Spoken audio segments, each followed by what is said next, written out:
is the Rise Up See Red podcast, all about the Arizona Cardinals and the NFL, featuring insider and outsider perspectives. Enjoy the best hour of Cardinals talk on the web. Now here are your hosts, Jess Root and Seth Cox.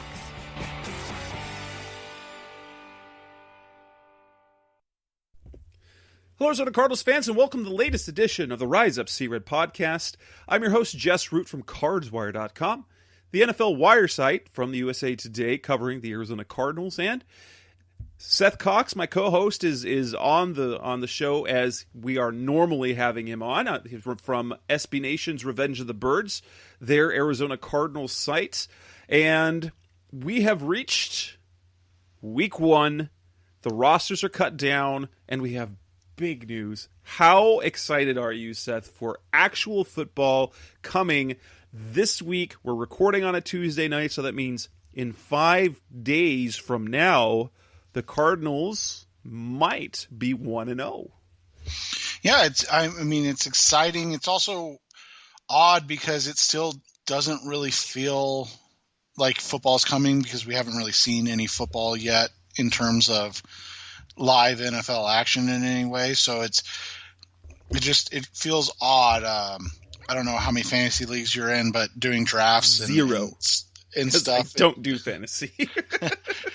Just doing drafts and stuff. It's such an odd season for anything in the NFL. And, we kind of talked about it beforehand.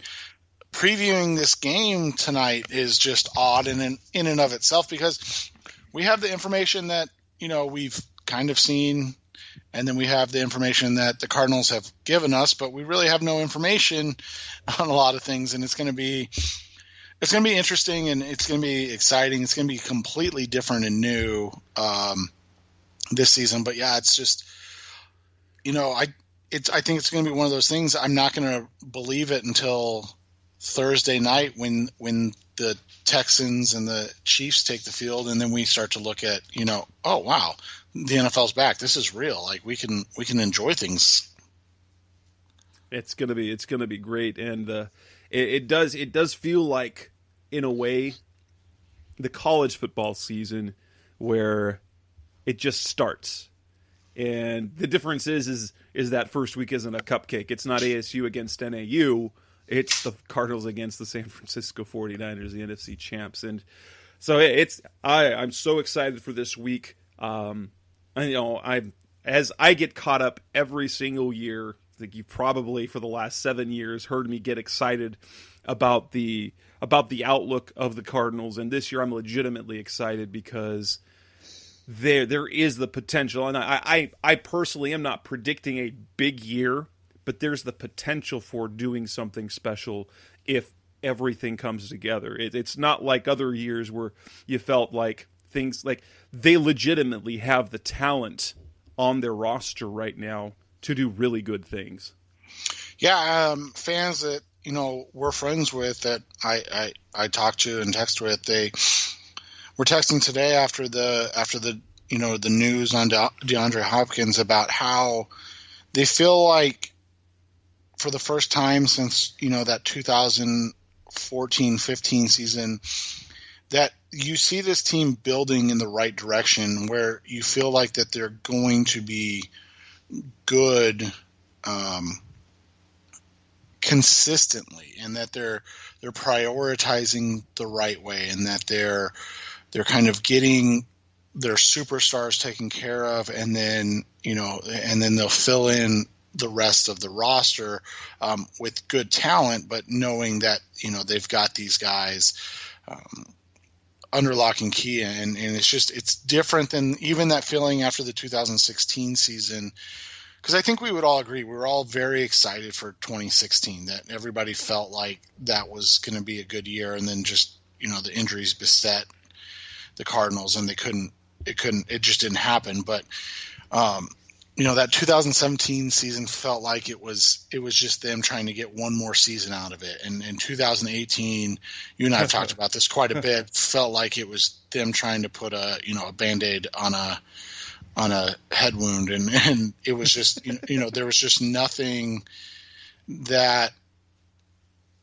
now all of a sudden in 2019 was just a complete overhaul and rebuild. And it's just so much, you feel like you're seeing them grow, and now you're just like, okay, I got to see it on the field now. Let's get going. Right. So in this episode, episode 277, we break down some of the big things that happened. The biggest news is that on Tuesday, it became official. The Arizona Cardinals signed DeAndre Hopkins to a contract extension, where we'll break that down, react to that, as well as talk about the news over the weekend, which deals with the roster cuts. We'll talk about the roster cuts and our reactions to what the final roster looks like, the movement that's happened since then, and then kind of what our biggest hopes and concerns are for the season, and then look ahead to week 1 against the San Francisco 49ers, key matchups, predictions, and that sort of thing. So let's get things started with the DeAndre Hopkins deal. You knew it was coming quickly when the reports, those national reporters, hey, Cardinals and DeAndre Hopkins are closing in on a deal that's going to make him the highest paid receiver, going to make him this. You knew that it was coming. Then some numbers started creeping in, and now it's official. We don't have, now, here's the interesting thing about it is that we don't, unlike most other deals that we hear about, by the end of the day, you've gotten most of the nitty-gritty of the cap hit and this and that. But Hopkins himself negotiated this deal, which means there was no agent to leak it to. There was no agent leaking it to reporters. They're the ones who typically release that information because teams don't. And so it ends up being, it's a 2-year contract extension with $54.5 million of new money, making him officially on the extension part, he becomes the highest paid non-quarterback per year in NFL history at $27 million and change, $27.25 million per year average on those last 2 years. But with $42.75 million, almost $43 million guaranteed, it was fantastic. Now, we knew the deal was coming. How surprised were you at those numbers that came out with the big number? Because on the surface, it looked like they unnecessarily paid him a ton of money. It was one of those things that we knew that he wanted more guaranteed money, and that was the conversation you and I have had, off the air quite a bit, is how are they going to do this? Were they going to just roll guarantees into those 3 years? Were they going to extend those 3 years to 4 or 5? How are they going to do it? And this was kind of what we expected, kind of front load this deal in before the Kyler extension is due. Basically get all the guaranteed money out of the way before the Kyler extension is due, and then go from there. Because if there's any fall off or anything like that, DeAndre gets his way. He gets his, he'll get $60 million his first 3 seasons, and the Cardinals get basically a lifeline out in season 4 and 5. If for whatever reason he is not playing at the level that he's being paid at, while they get ready to pay Kyler what we estimate at this point will probably be 40 to 45 million a year. Where if Kyler keeps going, he's going to be getting Patrick Mahomes money probably. Yeah, I mean, even what Deshaun Watson got, 4 years of $160 million. I mean, I assume that's going to be kind of the baseline talk of where he's going to go. So, you look at those things, and the numbers were large, but, we've talked about this in one of our group texts of how it was basically his goal to, on paper, be the highest paid wide receiver in the NFL. And on paper, they're able to say that because, he's going to get $27.5 million or whatever. The reality is it's basically a 5-year, $18.8 million contract. So he's not technically the highest paid per season receiver, but when you look at cap allocations and things like that, the numbers work out. And in fact, he's the highest paid non-quarterback in NFL history in terms of that type of cap allocations and things like that, with that $27.5 million number. And that's what he wanted. And that's, as much as it seems like an astronomical figure, the reality is it's front loaded in a way that helps the Cardinals tremendously moving forward after this season, because it's not going to be the old Cardinals way. I mean, at least right now, of, it's season 4 and this guy's fallen off and he has, $28 million in dead money still sitting at the back end of his contract that they're going to have to pay off. And so I think that was a win-win for everybody. I mean, when you look at it from when you're just talking about these massive contract extensions, this was as win-win as I think one can get. Oh, in terms of what Hopkins was looking for, and kind of, it does reset the receiver market a little bit if you're just looking at the extension part. And honestly, I have zero problem with the way they structured it. The Cardinals got a little bit of criticism that they vastly overpaid, so they traded for a guy and then way overpaid him. But part of from the Cardinals' perspective, because they traded for him and didn't have the cap hit from the previous part of the deals, they got Hopkins in a scenario where he was on a super team-friendly contract, and essentially they just made it. It feels, based on, if you look at the full 5 years now, it's really kind of like a Chandler Jones. It's paying him very well in terms of in line with the top receivers overall, but not the very top. He gets the title for the top because that's how you report. You just look at the extension added on and the money added on. But you look at it, and now we have to figure out, I haven't seen exactly what the cap number is going to look like, but he gets $29 million in year one. Now, he was already due $12.5, so there's $16.5 million in new money this year. So how that actually gets structured, how much of that is a signing bonus, that to kind of lower the cap hit for this year. But if you look at the first 3 years of the deal, there's only $20.1 million in new money over the first 3 years. So essentially, it was basically, in a way, the Cardinals were fixing Hopkins' contract and lining it up with the market and still giving him that title, highest paid, just like what they did with Budda Baker, just like what they did with David Johnson, just like they did with, they didn't do it with David Johnson, he was almost that, but just like they did with Patrick Peterson, giving them those highest paid title for that. But it gives him $20 million more dollars in those first 3 years. And then if you look at the last two, because the reality is it's $34.5 million left over the last 2 years of his deal, which, let's be honest, now I don't want the cap hits probably be at around $20 million-ish each of those years, but you're paying him, $17-ish million a year for the last 2 years, and he's going to be 32 years old. Now, what I'm super impressed about this, and how much was the truth leading up to it, and how much he's saying now because the Cardinals paid him money, is that the Cardinals were a team he chose. And so there were many teams who wanted him, but he also wanted the Cardinals because he saw the potential of Kyler Murray to grow with him, stay with a quarterback for several years.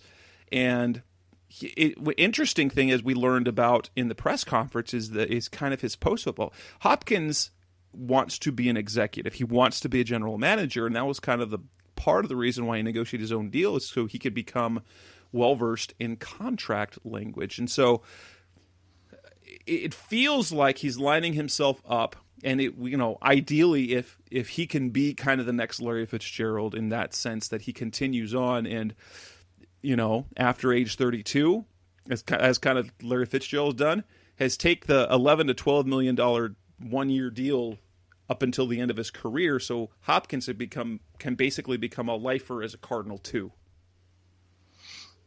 Yeah, and that's the hope, is that he's kind of the next in line and takes the mantle from Larry Fitzgerald, and then they've got that guy for the next 5 years, or hopefully longer, that can be the guy and be the top wide receiver, where they're not having to fight like they did, or rely on a 36, 37-year-old to be their top guy. So, it's smart, and I think it's a continuation of what's been a solid offseason. It is. I have no problem with what they paid him. I think he's a great addition to the team. I know that you wonder a little bit because of what he did in Houston with 3 years left, if we're going to hit year 4, year 5, and he's going to start grumbling about his deal again. But I think part of what that's the only real concern that I have. It's interesting how the contract is structured, because how it's set up right now is they have Buddha and Hopkins now through 2024. How we're set up now for Kyler Murray, year 1's 2019, 2020, 2021, 2022, and it'll be 2023 when his 5th-year option hits, and 2024 is when ginormous contract is going to come into play for Murray. And it sets up both of those contracts, as many contracts do not actually reach the actual end of their term, especially big deals like that the Cardinals could be able to potentially, if the need were to arise for whatever reason, to cut ties with one or both of those players without major cap implications there in 2024. And hopefully the revenue recoups and the cap continues to jump up with the new TV deal, and they'll be able to fit everyone under the cap, and that'd be fantastic. But it's kind of interesting how they structured those, is because 2024 is when Kyler will hit the big money.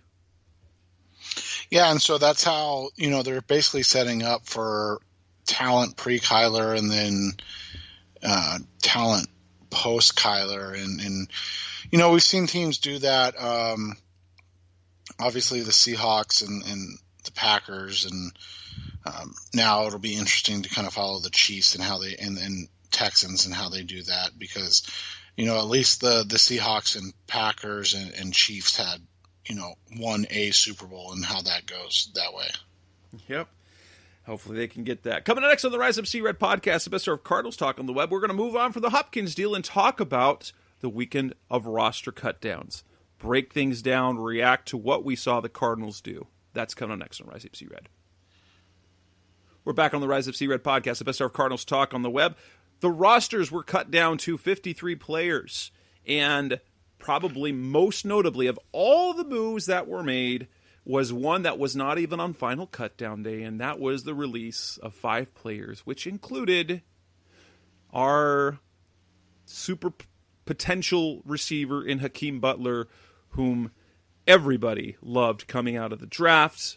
Pro Football Focus loved him. The analytics guys all fawned over Butler, and it just didn't work out. He gets cut. He wasn't even among final cuts. He gets cut the day before.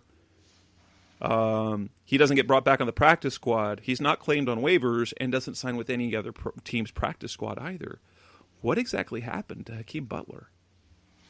It's just one of those situations where you take a guy because of his athletic ability and talent, and then you hope it works out. And then if it doesn't work out, you have to be smart enough to move on. And I think, we heard whispers last year from somebody that at the time we knew worked in the organization about how bad is probably not the word we want to use, but how they didn't develop at the speed that everybody was expecting. And that, that the fact that they got, or that he was injured, probably saved him from being cut. And then this lost off season that's the type of thing that hurts a player like that, where their skills aren't there in terms of the finer points in the technique of the game. And instead, they're a group, or he's a guy that,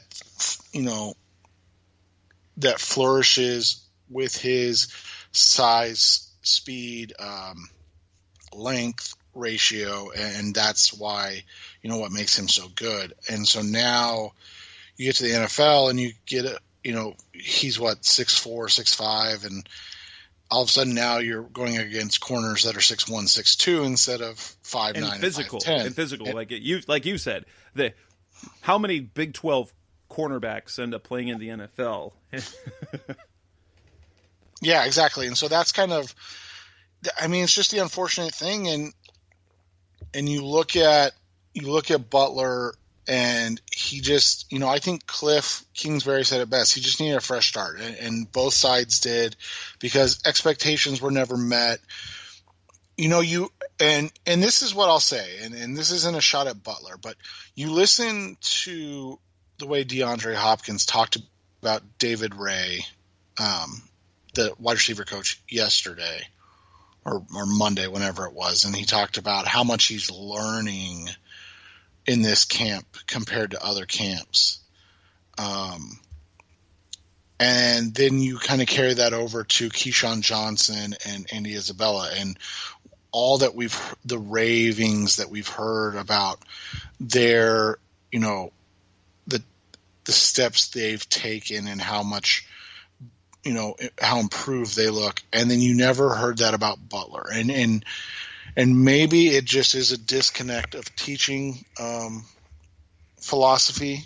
You're a teacher, your way of teaching probably works for 95% of students, but there are 5% that aren't able to grasp that. And maybe Butler falls into that 5% that, doesn't take to the way the Cardinals were coaching or the wide receiver coaches were coaching and things of that nature. And so, and that's not a shot at Butler. It just, that would be one hypothesis of why he never developed, like we've heard. Obviously we haven't seen, but like we've heard Johnson and Isabella have, and like we've heard, Fitzgerald and DeAndre Hopkins, two of the best that have been on the field the last, 2 decades, talk about how much they like playing for this guy. And so, I think it's unfortunate, but I do think it happens. Yeah, and for me, I get the sense that as talented as Butler is, the one thing that was never commented was Keyshawn and Andy Isabella, both of them, that you've heard comments about how they come in. They've come in with a different look in their eye. They have this focus and this drive to do, and I see it in Byron Murphy as well. And you never got that from Butler, so it just feels like, and not everyone's wired that way. So he one had the skill, but two didn't have the necessary drive or focus to really hone in on those little techniques. Like, he did improve some. Coach Rye did say that he's learned how to get a little skinnier on his burst off the line of scrimmage, so he can beat press. Because he's just big, and so he had the tools, but whether it be the focus, the ethic, the work ethic, he just didn't quite have the entire tool bag that you need. You had the tools, but not necessarily the drive to be great. Because he was great in college and he dominated, and it was easy for him. And it kind of like the same thing we saw from Robert Kimdichie. It wasn't necessarily he was a bad dude. It's just you just need to succeed in the NFL. Not only do you need to have physical tools, but you also have to have a certain mentality. And not everyone has it, and it's okay. It's okay if you don't. It's just the NFL requires a certain level of focus and drive and mentality to not only get there, but to thrive in the league. And even we see a ton of players. I see, every year you see a ton of players with that right mentality that still don't cut it. Then it's hard to see, because the NFL, it's a rough gig. This is a tough time, and unfortunately, Yes, he was the first fourth round pick, but ultimately he is a day 3 pick who didn't work out, and that happens every year. Think about Earl Watford. He was a 4th round pick. He made squads and was there and didn't play a whole lot except for 1 year. Logan Thomas was seen as a bust, but now he might be Washington's starting tight end.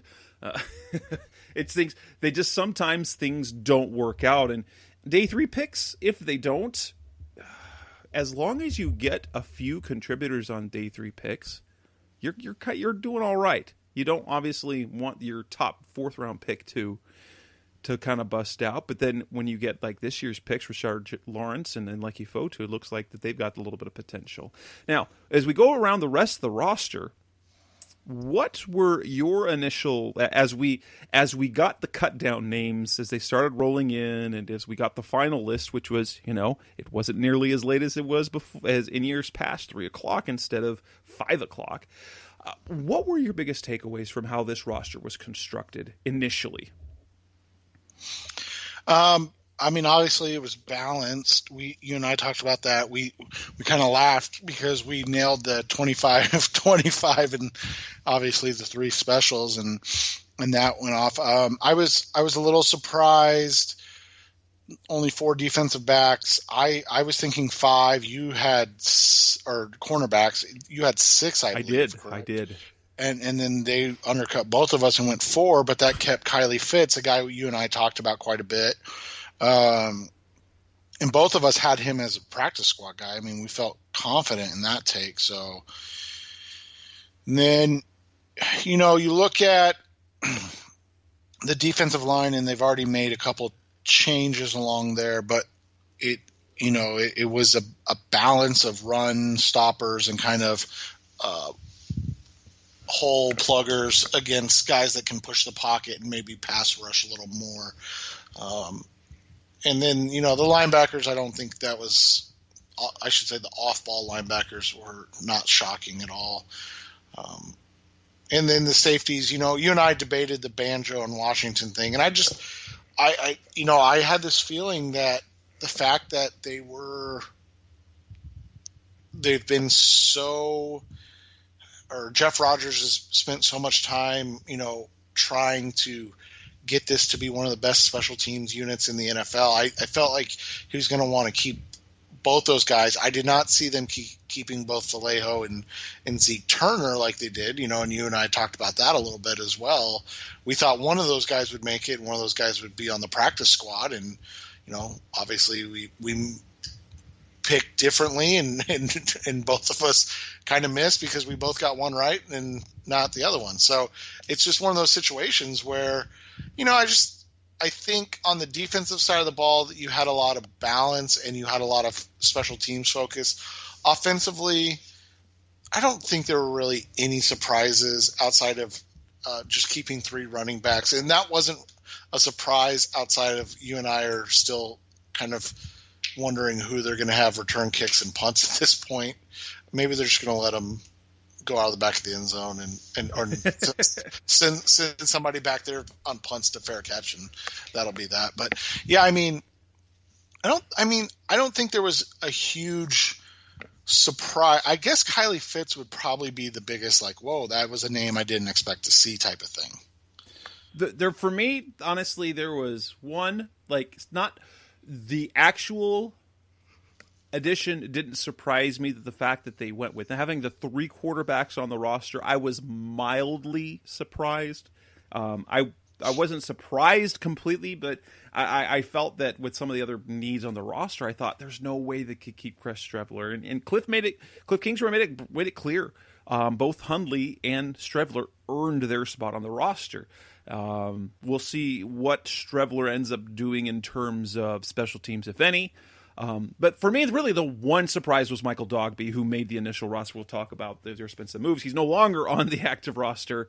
But Michael Dogby and Jonathan Bull making the team and Jonathan Bullard getting cut for me was oh wow, because Bullard played quite well last year. he had probably his finest season. He only played 9 games for the Cardinals and probably had his best season in the pros. And so I felt Bullard pretty much was a lock for the roster the entire time. And to have Dogby make it instead, I was like, wow, because if you guys remember, Dogby was perhaps one of my favorite players in the draft. I thought that he's the type of guy that would have ended up being a gem eventually, just the type of mentality he has on the defensive line. He hasn't done anything much yet, but I was surprised, and I was really thrilled to see that he cracked that roster. And then after that, the fact that they only kept the 4 cornerbacks was really the only one that surprised me. Basically, that Ken Crawley didn't make the roster, and he didn't even come back to the practice squad. And though I did hear from somebody, an agent, that said that what he had heard is that, and we kind of talked about this potentially happening, is would veterans take a practice squad position, which is obviously a much lower paying gig, and Crawley believes he is a starter in the league, and that he believes he will get a job on an active roster, and so he turned down multiple practice squad positions. He was the only one of their 15 actual outright cuts of healthy players that they did not bring back to the practice squad, and then apparently they wanted him to, and he just didn't. I can see why Kevin Peterson was the only backup cornerback that they kept on the roster, because of his versatility, because he can play inside and he can play outside. So I can see why they decided to go that. And then at the same time, Chris Jones, they've protected this week off the practice squad. So you might see him elevated during the week to the active rosters. You can elevate 2 practice squatters to the 53-man roster towards the end of the week. It is kind of adding to the potential of you being able to be used on game day. Other than that, I was not super surprised about any of them. Honestly, no. Tanner Vallejo over Evan Weaver. It wasn't a big surprise. When Evan Weaver, their 6th-round pick, was cut, I was like, oh, that's a bummer. But you totally understood why, because they're going with the known commodities with special teams as opposed to the ones that they're going to have to develop. And Evan Weaver obviously made it to the practice squad. I still think he's got really high potential. And if we look at Tanner Vallejo's history, he got banged up during the preseason. And after 1 game with the team last year that he played in, he got hurt again. So it's very, very possible that we will see Evan Weaver back on this roster during the season. Any other notable things that you can think of about the roster? Not right now. Again, I'm just impressed with how they have constructed it. They've got a really nice balance of youth and veterans, and they've continued to kind of mix and match that. And we'll talk about that next on how they're basically making sure that they have young players behind veterans that can learn and hopefully take over or, push them by mid-season or end of the year at worst. But coming up on the Rise of Sea Red podcast, the best hour of Cardinals talk on the web, we're going to move on to some of the more recent roster moves. How does that play out and our reaction to those? That's coming up next on Rise of Sea Red. We're back on the Rise of Sea Red podcast, the best hour of Cardinals talk on the web. The Cardinals did make a couple of minor roster moves. They added 1 veteran to the roster. They didn't claim anyone on waivers. No waiver claims this year that they were awarded. I don't know if they actually placed any claims on anyone. We don't generally find that out. But they were awarded no waiver claims. But they did sign 1 player, which bumped Dogby off the roster, and have filled out their practice squad. They add Angelo Blackson, former Houston Texans starter last year on the defensive line, a big guy, 6'4", 319, and he doesn't appear to be a stat getter. So he becomes a nice. He's really just kind of your plug in, 15 to 20 snaps a game, fill in for Corey Peters for a couple, type of guy. That he's not going to do quite as much as Corey used to. And I'm not going to say Corey's older. He's got 2 torn Achilles in his history. But he's that type of player where he can give Corey a blow and you're not going to lose anything for, a couple downs. Right. And so I was a little bit bummed for Dogby because we're like, yeah, Michael Dogby made the roster. He's going to be able to contribute. And he goes to the practice squad and Angelo Blackson comes in. And then they did make some minor practice squad additions. So in addition to the 14 players that they had brought back, they then added 2 other guys. They signed Jordan Thomas, a tight end who was with the Texans. Apparently it also has worked out with DeAndre Hopkins in the offseason, a guy that Texans fans kind of like. He's been banged up. He had some injury issues last year. He's on the practice squad now, one of the players that they've protected this week, and then brought in, if you remember the great punting competition of 2017 between Richie Leone and Matt Weil. Leone didn't, he lost the competition to Weil, who then got bumped because Andy Lee became available. So Matt Weil won the competition, but then didn't get to do anything after that. But Richie Leone, back from the CFL, he is now on the practice squad, a guy who punts, got a big leg. He can kick. He wasn't really good at it, but he can do kicking. And they cut Dylan Cantrell off the practice squad. What do you see in particular? I think we know what Leone's for. He's there, okay, just in case something happens, just in case one of our punter or kicker gets COVIDed. That way we have somebody on the roster. But the addition of Jordan Thomas, he's ginormous, 6'5", 275. That's a really big. That's bigger than any of the tight ends that he is even bigger than like what Bruce Arians would use. He fits more the Bruce Arians tight end mold, not so much the Cliff Kingsbury from what we've seen. What does he offer? I think he's kind of the potential takeover for Darrell Daniels. I was actually surprised to see Daniels stay once they brought Jordan Thomas onto the practice squad. So I think he's that. I think he's that Max Williams, Darrell Daniels kind of. Max has never been a guy that stays healthy for a full season. So one of those two goes down. I think Jordan Thomas is more similar to them. And then, Cantrell, we talked about that, was similar, if not, smaller than Dan Arnold. And so I think that's where these two kind of come into play in this sense. Those are minor moves at best. It will be interesting to see how things play out after the opener. But yeah, I mean, adding a punter / kicker to the practice squad makes perfect sense. You figure they needed a fourth tight end on the team to be able to run, at scout team against the 49ers sets. And so you knew you were going to need a fourth tight end. It's just whether that's Jordan Thomas, whether that's Dylan Cantrell, doesn't really matter. But you need a fourth guy on the roster so you can run scout.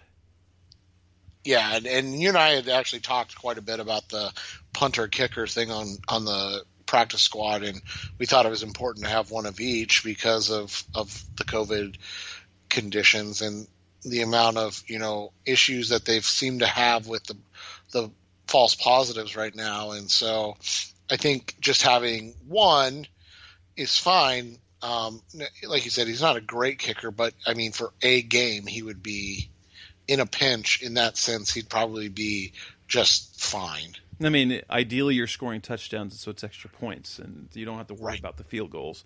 If you're scoring touchdowns, an extra point, I mean, we've seen Ndamukong Suh attempt an extra point. Chad Johnson, the list of players who have come in to kick things like that is fun. Coming next on the Rise of C-Red podcast, the best hour Cardinals talk on the web. We move on from the roster. Now we're going to talk about the Cardinals, then kind of the outlook in general before we go into a preview of Week 1. So that's coming next on Rise of C-Red. We're back on the Rise of C-Red podcast, the best hour of Cardinals talk on the web. let's talk about this coming season. So this is not a real big preview, but as we enter the season, let's talk about hopes and concerns. Not just hopes and wishes, because hopes and wishes are as one of our local media members likes to say, dreaming is free. But hopes and concerns. Where do we believe that the Cardinals, what can we believe they could achieve, and what do we think is going to hold them back? Let's start with how good could the Cardinals potentially be? I think the biggest thing for them is going to be how good their defense is in 2020. And so the hope is that if the defense has a similar jump in 2020 to what the offense in 2019, so going from worst in the league to average, and that, I mean, that was such a statistically massive jump for the offense. If the defense can do similar, and I don't think people understand how much that's asking, but if the defense can do similar, I think this team can compete not just for the playoff spot, but be competing for an NFC West title. I don't know if it's plausible or possible that the defense makes that significant of a jump, but that I think is the hope, is that the defense has similar improvements to the offense from last year, and that the offense continues to trend upward, and we see a top 7-8 offense and then a top 16 to 18 defense. And I think that's a team that's going to be really, really good and be able to compete. Yeah, on the top end, I actually believe that if everything goes well, we could see the Cardinals improve very much the way the 49ers did last year, coming off of 2018.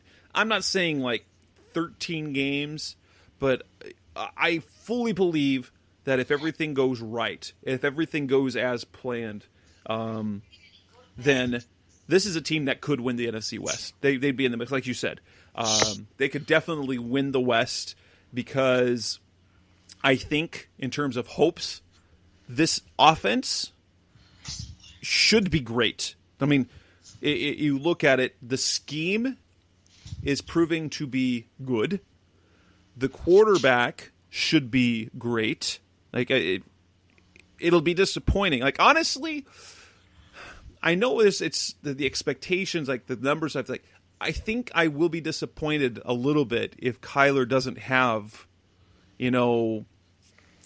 a combined total yardage of between 4,500 and 5,000 yards combined between his rushing and passing totals. I think 4,000 yards passing is a lock. I think based on the passing scheme and his improvements, it should be a lock. I think he should be great. And if he is great and the running game continues to, and I really believe in the run schemes that the Cardinals have. After we saw what Kenyon Drake and Chase Edmonds can do, after, unfortunately David Johnson just didn't fit.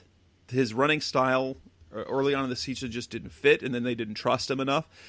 This offense should be great. It should be a top 10 offense this year. And then the defense, like hopes. I mean, last year it was hot garbage. Like the pass defense was just so horrifically bad, and I like to point this out.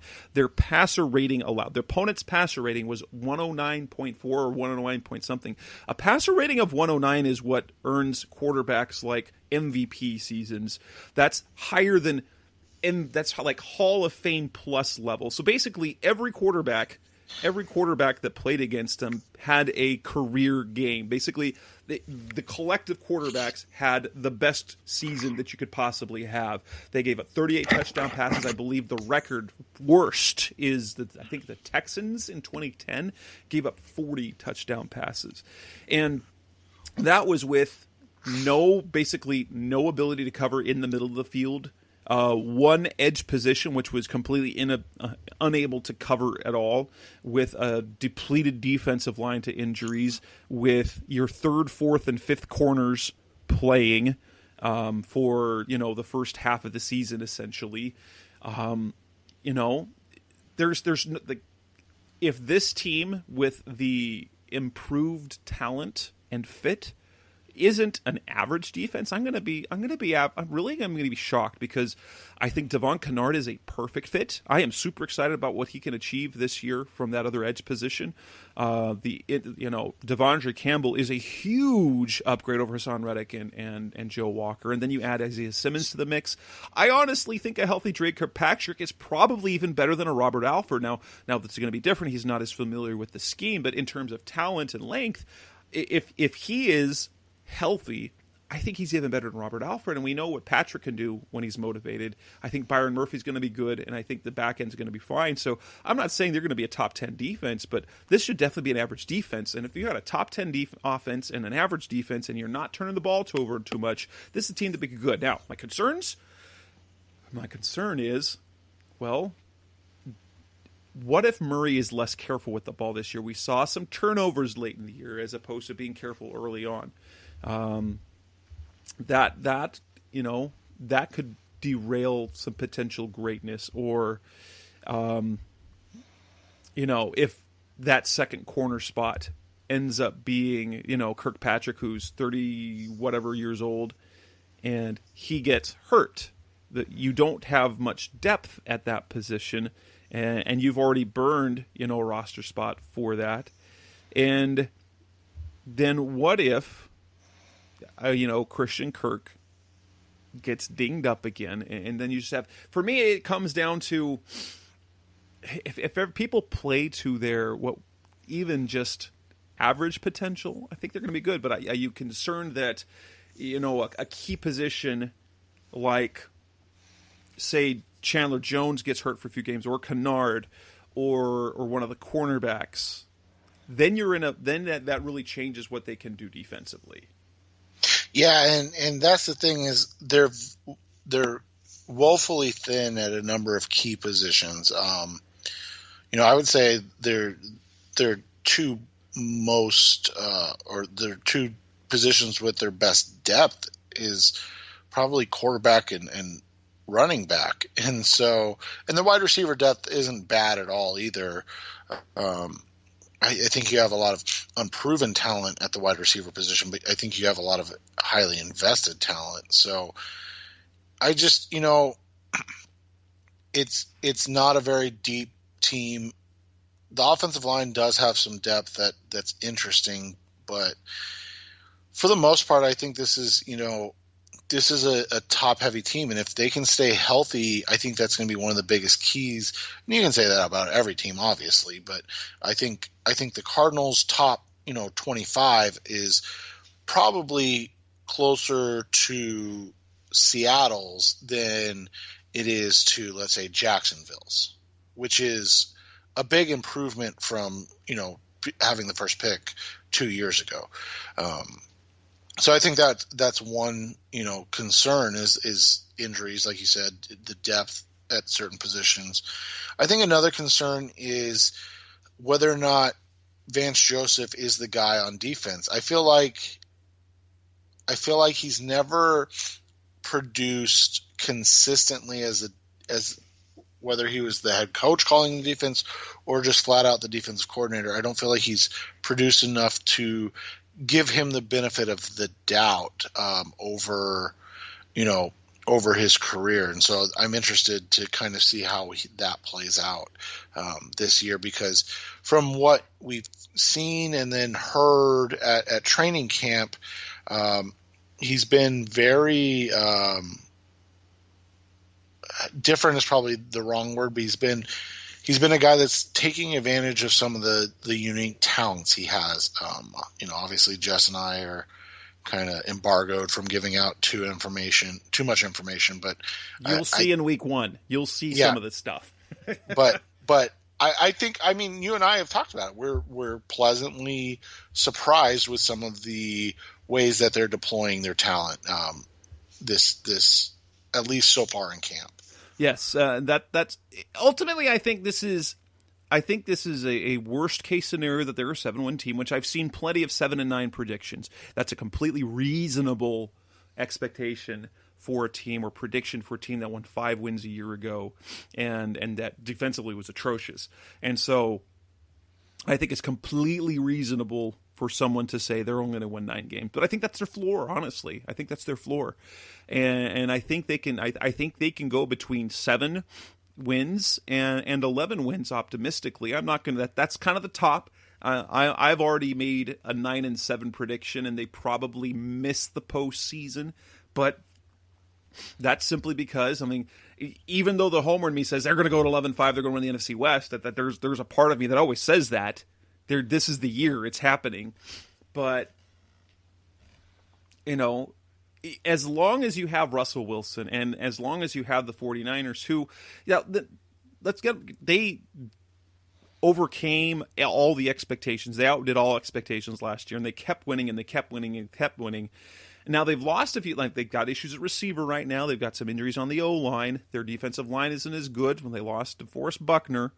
But you still think that they're, with Kyle Shanahan and their offensive scheme, Robert Saleh and their defensive scheme, that they are talented enough that they should be something to be dealt with. And so as long as you've got the 49ers who proved it last year, and the Seahawks who prove it year after year after year, I can't logically, as an analyst, pick the Cardinals, who haven't done it yet, to be better than them. As much as I think it's possible, I can't make that real prediction. Yeah, not yet until they show it, and because that's the thing is, we've talked about this, before. There's one team every year that's consistently there. That's Seattle. I mean, basically since Russell Wilson and Pete Carroll have been together, they're consistently a playoff team. All the other 3 NFC West teams have taken turns competing with Seattle to be kind of the alpha in the division. So I think from that perspective, the Cardinals are back on their way towards that, but they still have to overcome. Seattle is still Seattle until Russell Wilson's not there, and I don't know if we're going to see a similar Super Bowl hangover from what we saw with the Los Angeles Rams from last year. Coming next on the Rise of C-Red podcast, the best hour of Cardinals Talk on the Web, we'll wrap things up by talking about Week 1, 49ers, predictions, matchups, what we expect to see from the Cardinals in this new season. That's coming next on Rise of C-Red. We're back on the Rise of C-Red podcast, the best hour of Cardinals Talk on the Web. We now look at an actual football game, Week 1. The Cardinals head to Santa Clara Levi Stadium, an empty Levi Stadium, with 70 decibels of fan noise on a loop. What do you expect to see from both teams? I expect the 49ers come out and kind of do what they do. You're going to see a lot of 2 tight end sets with Kyle Juszczyk in as well. So you're going to have some heavy packages with George Kittle and Jordan Reed, and then Kyle Juszczyk, which, I mean, man, just being honest, those are really tough covers, because they are so talented. So, I think they'll get away with being kind of cautious with Deebo Samuel's return and Brandon Ayuk at wide receiver. And then defensively, I'm just expecting to see a really aggressive defensive line that's going to give their talented linebacking corps. Now we'll see what's going on with Fred Warner. He's still technically on the COVID-19 list. He's also allowed to come off the COVID-19 list at any time. So it's not like a guarantee that he won't be there, but it's interesting that he's still there, and we are about to get our first injury report. We'll have our first injury report probably by the time this is dropped. So it'll be interesting to see if Warner's out there or not, but I expect not much different from what was a really good San Francisco 49ers team. That being said, the Arizona Cardinals played them extremely well in 2019, and they did so with limited talent at the wide receiver position, with really no talent on the defensive side of the ball. And now those both should be improved enough, and you have enough of similar talent, along the offensive line, and then of course at the running back position, where you feel like they have improved. Is it going to be enough to beat San Francisco, even though it's not technically on the road in the sense of a huge home field environment? It's still a road game against an NFC West opponent and one of the best teams in the NFC going into the season. I look for the Cardinals to kind of do what they did last year, just with more success in those single wide receiver sets with DeAndre Hopkins. All of a sudden now you're not throwing to Keyshawn Johnson, and that's not trying to be offensive to Keyshawn Johnson. He's just he's nowhere not near. DeAndre Hopkins, definitely Right. not. And so I think you're going to see that, and I think you're going to see, what we talked about, a hopefully improved defensive unit that gives, when the offense gives them back the lead, doesn't just go and give it back up real quick. Right. And so as we look ahead to what do you see this game playing out? Can you logistically predict a win, or is that something that they're not quite there yet? I would be more comfortable predicting a win if we had really seen anything this year, but we're really going off of paper and what we saw last year. And while I truly do believe that the Cardinals have improved more than anybody else in the NFC West, I think that there was still a big enough gap where you're going to give the benefit of the doubt to San Francisco at home. If this game was at State Farm Stadium, even in these conditions, I would feel a little bit more confident in a Cardinals win. I did put a wager on the Cardinals money line, which means them to win straight up. So But that's a big payout, though. Yeah. That's Yeah. a potentially bet. It's worth making that bet. What are they at? I think I think we're at plus 260. We got in at 275. So Ooh, so yeah, Cardinals win. That's nearly 3 times the money on a win. Right, and so that's what kind of like you said, you feel good enough that you're willing to throw down a little bit on that bet, but you're not. I don't think you're expecting a win, but you feel like they've done enough where they could potentially pull what would be considered at this point an upset. Like I said, it's just way harder because we really haven't seen anything. Right. We don't know exactly how in sync they're going to be against a different defense other than their own. That's always the question. And as we see in college first games, even against the Cupcakes, you often see teams a little sluggish because they're not used to facing other players. Now, granted, they run scout during the week, so they're facing that scheme, but it's different when you are, playing against someone else who's earning an NFL paycheck too. They're paying them too, and so right.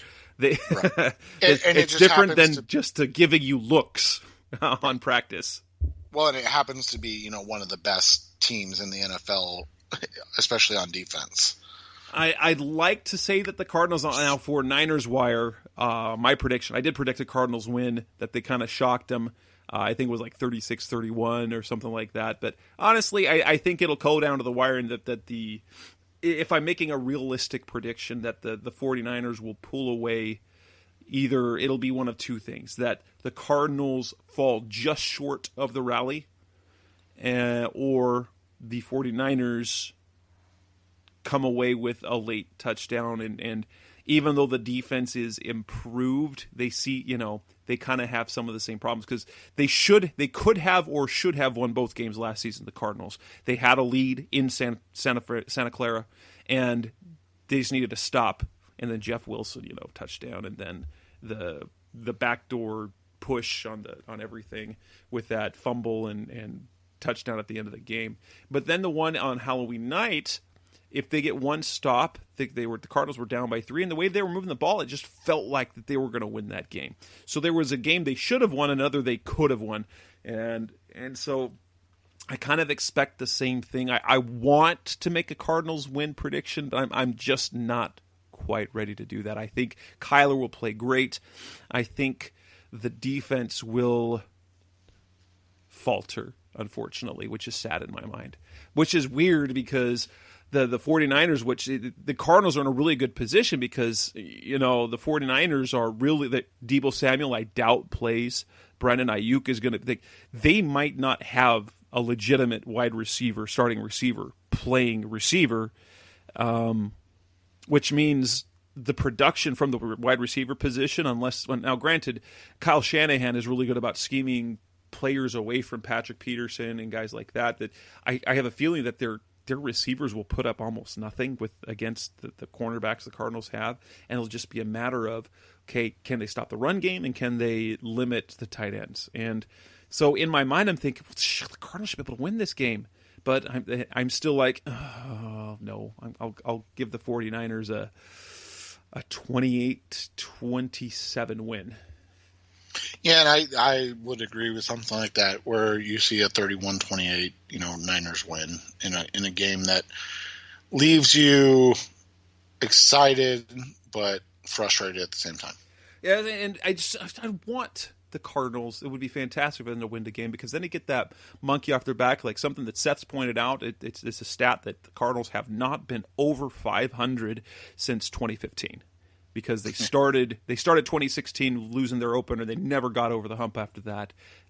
So it's been since 2015 since they've been over 500. It would just be fantastic to start the year that way, especially because the next 3 games after that, the Cardinals, even if they lose the first game, 3-1 is kind of what they should be, and if they beat San Francisco, they really could be 4-0 to start off the year.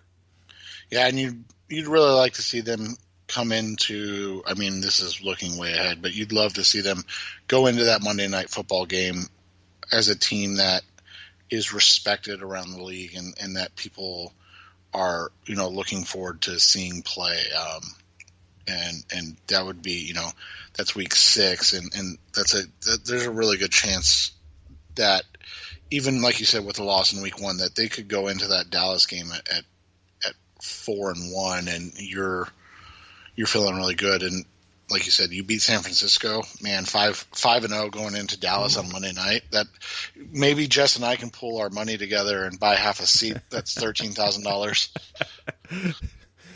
Yes, that'd be fantastic. Take that trip down there. And with that, we will wrap up this edition of the show. We are expecting a good game in week 1, and we will be back next week to talk about that. Hopefully the Cardinals are 1-0, but if not, at least hopefully they look like the promising team we all believe that they can be.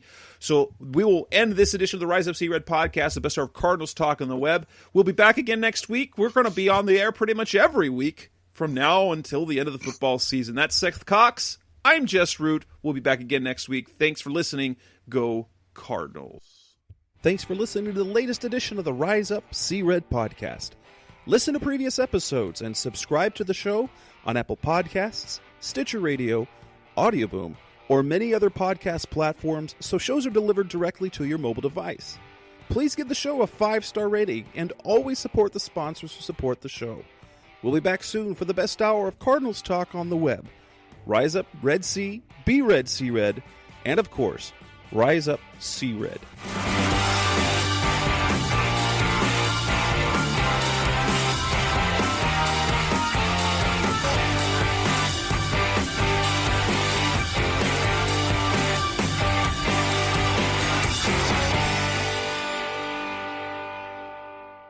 Roll!